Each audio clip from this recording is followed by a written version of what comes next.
Selamat pagi pemirsa, apa kabar Anda di pagi hari ini? Senang sekali saya Heri Orun kembali menjumpai Anda dalam Berita Papua. Sejumlah informasi pilihan dan teraktual telah dirangkum tim redaksi kami. Berikut 3 berita utama kami sajikan untuk Anda.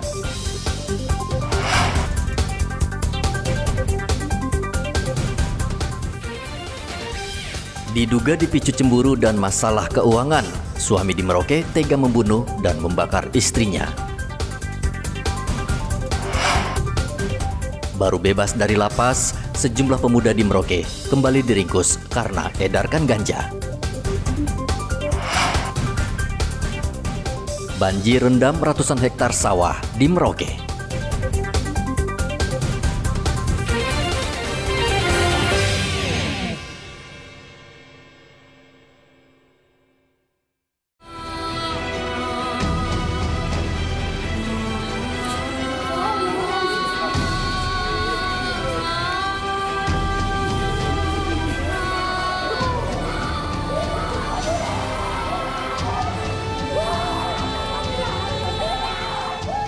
Tangisan keras terdengar di ruang jenazah RSUD Merauke saat menangisi seorang wanita bernama Penny yang tewas di tangan suaminya. Tubuh korban ditemukan di semak-semak tidak jauh dari rumah dalam keadaan gosong. Rupanya setelah menghabisi nyawa sang istri, pelaku dengan keji membakar korban hingga tubuhnya hangus dan sulit dikenali. Menurut saksi, pelaku Roni Harsono dan korban sempat bertengkar hebat, diduga karena cemburu dan masalah uang. Roni yang kalap lalu menghajar istrinya dengan linggis sebanyak 2 kali, lalu membawa tubuhnya dengan gerobak ke semak-semak lalu membakarnya. Namun, tetangga curiga melihat asap serta sepasang kaki korban. Pagi itu jam berapa tadi lihat itu? Jam 6 ya? Oh pagi itu. Iya. Kamu sementara bagaimana? Saya mau ambil latih. Terus? Ambil latih, baru saya lihat kaki. Kaki perempuan itu? Iya. Terus si Pade itu bilang, jangan kok angkat rumput itu. Oh, dompet rumput Tapi, itu? karena saya sudah terlanjur lihat kaki, jadi saya angkat rumput untuk pastikan. Manusia atau bukan. Saya angkat begini manusia. Memang badan terbakar semua kah atau tidak? Terbakar semua. Semua? Iya. Hangus? Hitam? Iya. Oh gitu ya. Terus setelah itu? Setelah itu saya langsung ke kantor polisi. Lapor polisi. Tidak lama kemudian, polisi meringkus Roni tidak jauh dari lokasi kejadian. Ia berusaha melarikan diri. Telah terjadi pembunuhan dengan membakar pasangan suami istri, dibakar istrinya. Ini sementara motifnya kita masih dalami, tapi untuk sementara motifnya ini si korban ini cemburu terhadap suaminya. Yang kedua masalah ekonomi. Jadi sementara ini kita juga pelaku kita sudah amankan di Polres. Kami sementara lakukan penyelidikan.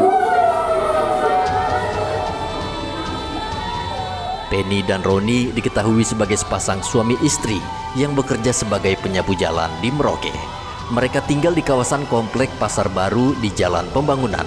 Pasangan ini mempunyai 4 orang anak, namun mereka tidak tinggal serumah dengan orang tuanya. Muhammad Ridwan melaporkan dari Merauke, Papua Selatan.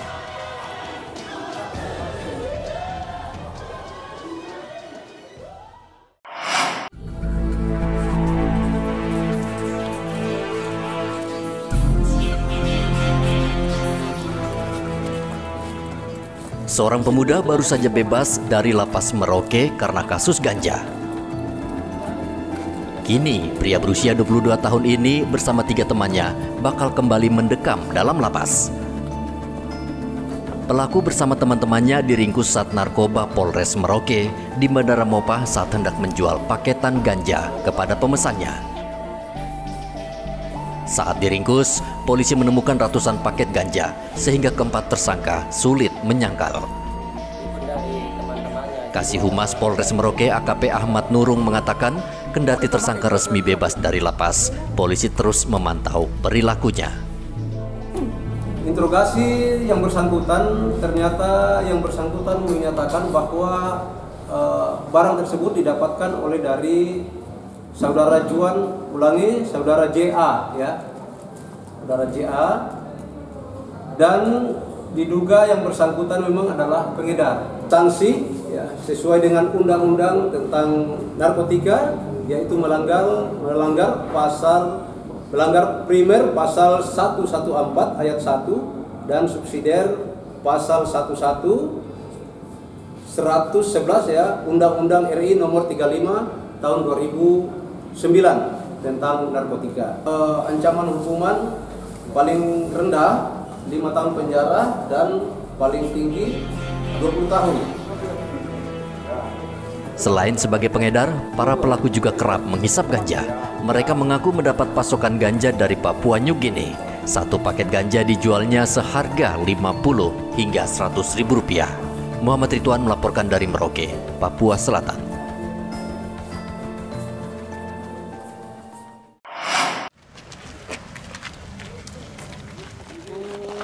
Komisi Pemberantasan Korupsi menyerahkan 90 kendaraan dinas dari mantan pejabat dan anggota Dewan Perwakilan Rakyat Papua ke pemerintah Provinsi Papua. Kendaraan ini sebelumnya digunakan para pejabat, padahal status mereka sudah tidak lagi menjabat. Langkah KPK menyerahkan kembali kendaraan dinas ini sebagai upaya menertibkan aset milik negara agar tidak disalahgunakan. Ada 24 kendaraan dinas lainnya yang statusnya masih dipegang mantan pejabat. Tidak lanjut sudah lama sebenarnya. Juli tahun lalu kan kita pendampingan penyelamatan aset-aset Pemper Papua termasuk mobil dinas. Ya, itu dewan aturannya dikembalikan.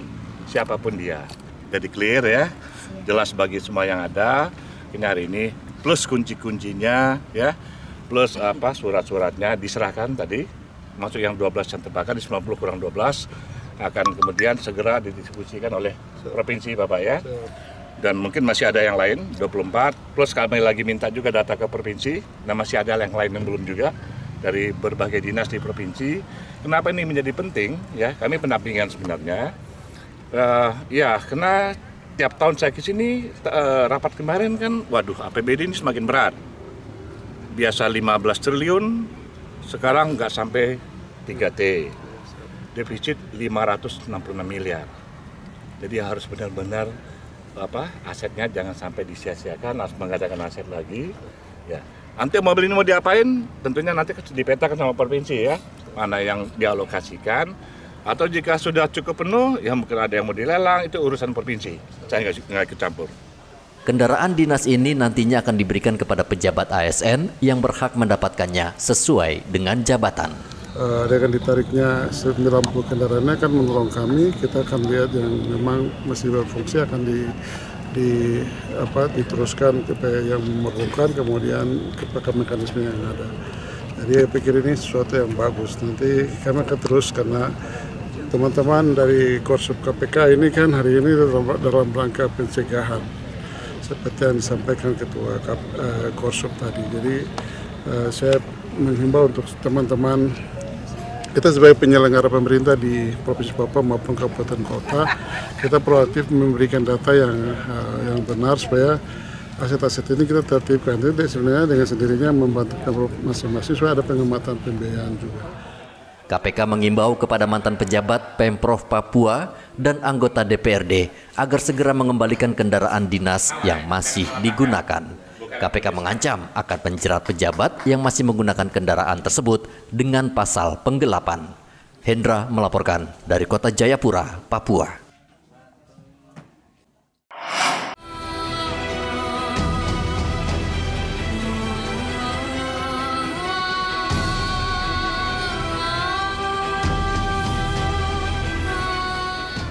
Banjir yang merendam 3 kampung di distrik Kurik, Merauke, Papua Selatan sejak 5 hari lalu juga merusak ratusan hektar sawah siap panen. Lahan pertanian di 3 kampung yakni Kampung Telaga Sari, Sumber Rejeki, dan Kampung Kurik 6, Bak Empang karena terendam air hingga setinggi 1 meter. Petani hanya pasrah karena dipastikan panen mereka kali ini gagal. Diperkirakan luas lahan pertanian yang terendam banjir mencapai sekitar 800 hektar. Namun, sebagian petani ada yang beruntung karena sudah memanen lebih dahulu padi mereka sebelum banjir menerjang kampung. Pak Muntamik, rumahnya terendam banjir sudah berapa hari? Sudah dari hari Sabtu. Hari Sabtu. Muntamik di sini dengan siapa saja mengungsi sini? Dengan teman-teman tetangga saya, wilayah lingkungan RT 1, RW 1, RW ya sekitar itu. Ketinggian air di rumah Pak Muntamik semana? Hampir 1 perut ya? Ya. Pusar ya? 1 meter berarti Pak ya? Ya 1 meter. 1 meter ya? Nah, selain di rumah apa saja yang menggenangi air di rumah?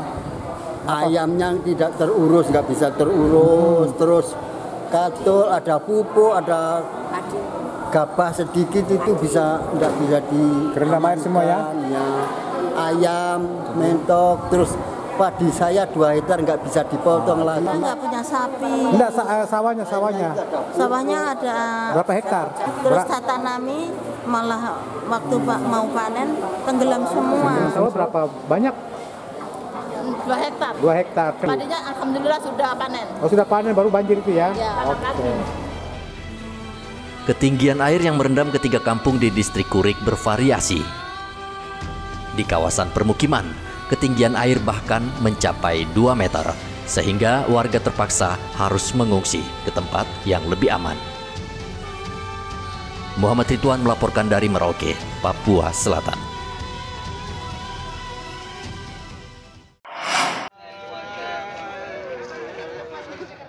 Perselisihan antara sopir taksi rental dan sopir taksi online di Kabupaten Mimika berakhir damai. Selama berselisih, sopir taksi online terganggu saat mencari nafkah karena kerap diteror sopir taksi rental. Bahkan kantor sopir taksi online didemo oleh sopir taksi rental. Setelah mulai dari pagi kita mediasi, ada pihak terkait dari kepolisian, perhubungan, perizinan, dan tentu saja kami dari teman-teman rental. Pada sore hari ini ada sebuah kesempatan penting yang diambil. Yang pertama, dari Maxing siap memasang stiker sebelum beroperasi. Terus seluruh laporan-laporan terkait kegiatan selama demo-demo ini dinyatakan dicabut. Jadi intinya kami dan Maxing akan berjalan sama-sama. Detail kemudian itu nanti pihak dari perhubungan yang akan menghitungnya. Gitu.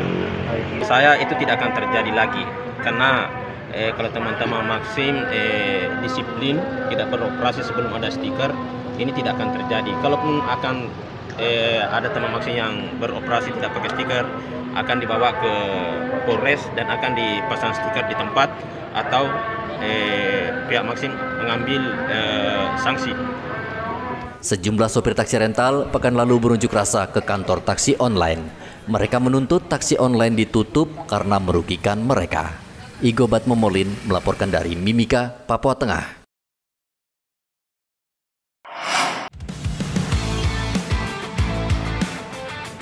Satuan Lantas Polresta Jayapura Kota merespon sebuah konten di media sosial yang ramai menjadi bahan perbincangan di kota Jayapura. Dalam konten, terlihat komunitas mobil di Jayapura melanggar aturan lalu lintas dengan memarkir kendaraan di jembatan merah yang jelas ada tanda larangan parkir. Bahkan salah satu pengemudi dari komunitas tersebut menari-nari di atas kap mobil seolah mengejek larangan parkir. Setelah melakukan penyelidikan, Satlantas Polresta Jayapura Kota memanggil salah satu anggota komunitas mobil yang berjoget tidak pantas bersama teman-temannya.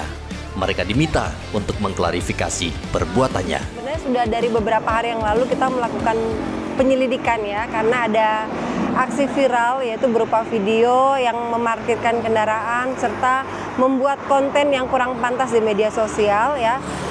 Kemarin kita jemput, tetapi berdasarkan koordinasi mereka hadir ya, memenuhi undangan pada pagi hari ini.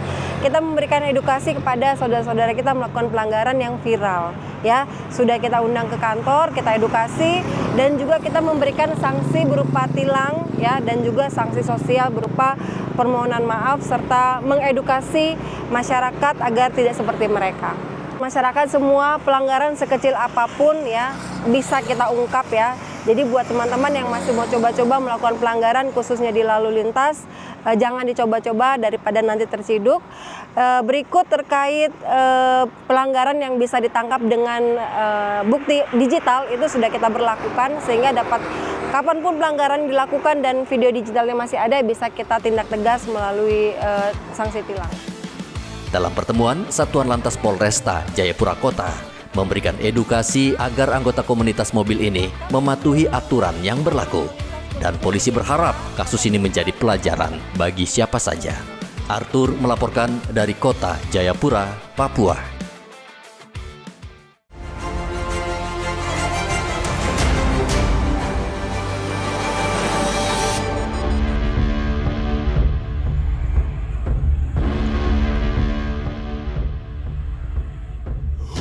Mobil dinas Brimob Polda Papua yang sedang parkir di halaman Bandara Sentani, Jayapura, Jumat lalu dibawa kabur seseorang yang tak dikenal. Polisi yang melihat kejadian langsung mengejar pelaku sehingga terjadi kejar-kejaran dan sempat terekam kamera CCTV. Aparat akhirnya berhasil menangkap pelaku di perbatasan Kota Jayapura. Pelaku langsung dilarikan ke Rumah Sakit Bayangkara Kota Jayapura karena sebutir peluru bersarang di kakinya.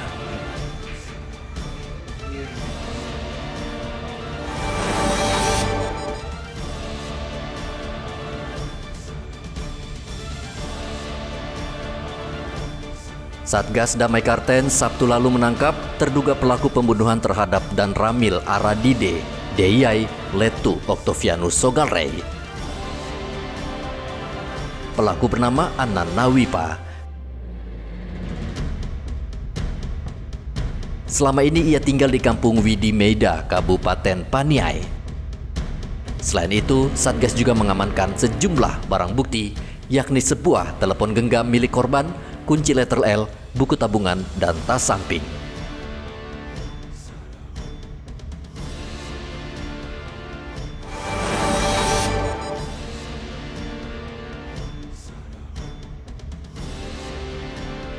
Bagi orang awam, sulit mempercayai jika Ariel adalah anggota Brimob Gadungan.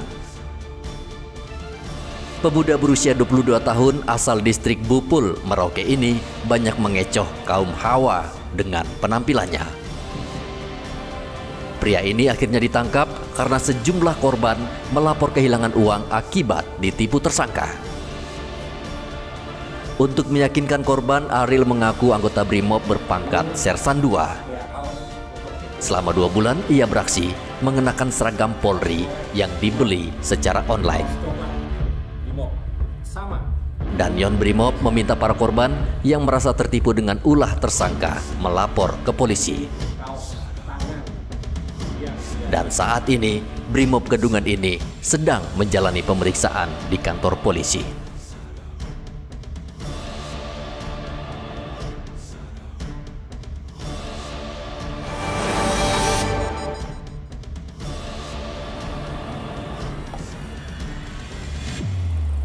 Lembaga Pemasyarakatan Merauke terus berupaya melakukan terobosan dalam penanganan overkapasitas lapas Merauke, Papua Selatan. Sebanyak 25 warga binaan telah dipindahkan ke lapas Bovendigul akibat overkapasitas. Lapas Merauke seharusnya hanya bisa menampung 319 narapidana. Namun saat ini sudah ada 450 narapidana. Lapas Merauke juga sudah mengajukan ke Kemenkumham agar lapas diperluas.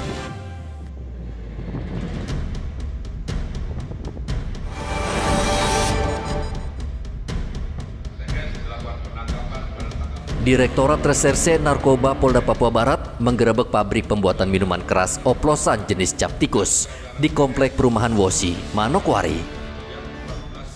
Di lokasi itu, polisi menemukan ratusan liter miras jenis cap tikus dan menangkap 4 orang, salah satunya seorang wanita. Selain minuman keras, polisi juga menemukan peralatan yang digunakan untuk membuat minuman keras. Peredaran minuman keras lokal cukup marak. Polisi meminta masyarakat untuk membantu memberikan informasi sehingga peredaran minuman jenis ini bisa ditekan.